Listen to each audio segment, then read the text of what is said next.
Halo sahabat Fanatik, ketemu lagi bersama gue Alvin, seseorang yang punya komitmen untuk sepak bola Indonesia.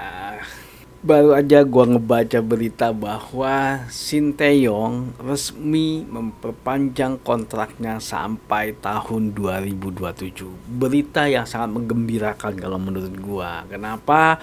Pondasi yang sudah dibuat oleh STY bisa dia teruskan. Karena gue nggak kebayang kalau misalnya kita harus ganti pelatih. Jangan sampai kita harus dirombak total dan akhirnya menjadi permasalahan tersendiri buat tim nasional Indonesia. Jadi dengan diperpanjangnya STY, harusnya secara roadmap STY sudah punya untuk 3 tahun ke depan, di mana target yang diberikan oleh PSSI adalah masuk ke dalam peringkat 100 besarnya FIFA. Dan kalau menurut gua ini sangat memungkinkan karena next di 10 pertandingan kita yang akan datang, kita akan bertanding dengan peringkat yang ada di atas kita.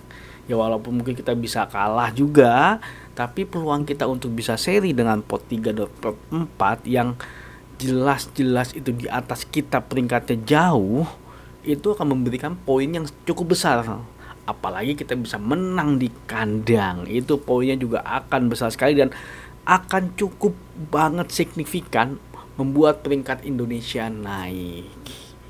Target kita ini saja dulu, apalagi kalau kita dapat peringkat 3, peringkat 4 di grup C, ya kan, akan bertanding lagi kita, dan itu juga peringkatnya lebih tinggi dari kita. Jadi peluang sampai dengan tahun 2027 untuk bisa masuk peringkat FIFA 100 besar sangat memungkinkan, terbuka lebar kalau menurut gue. Yang penting roadmapnya tetap dijalankan, dan 3 tahun waktu yang cukup lama. Jadi pembinaan di usia mudanya dari U23, dari U19, U17 juga harus sesuai dengan roadmap yang ada di kepalanya Sinteyong, karena ini sangat berpengaruh. Karena nggak selamanya pemain-pemain yang ada di tim nasional kita senior ini mempunyai performance yang akan stabil ya. Ada beberapa pemain yang menurut gue udah performanya udah mulai menurun, kayak Jordi Amat, yang Mark Klok akhirnya juga nggak dipanggil lagi ya, karena mungkin kita butuh regenerasi gitu loh, dan itu sangat penting sebenarnya.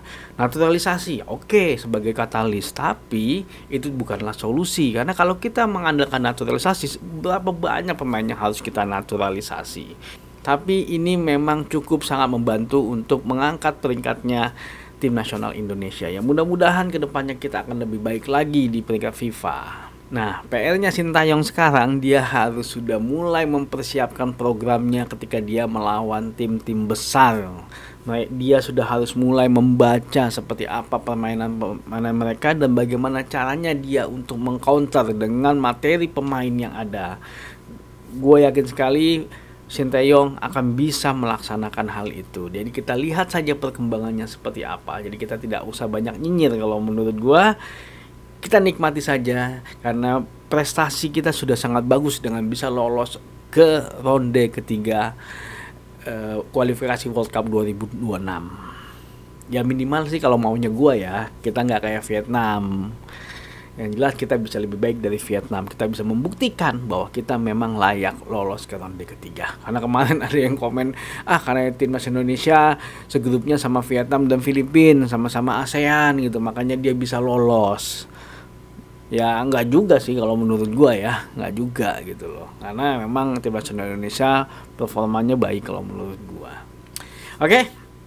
Terima kasih sudah nonton video ini. Jangan lupa saksikan terus berita mengenai sepak bola Indonesia di channel ini. Maju sepak bola Indonesia, Indonesia juara.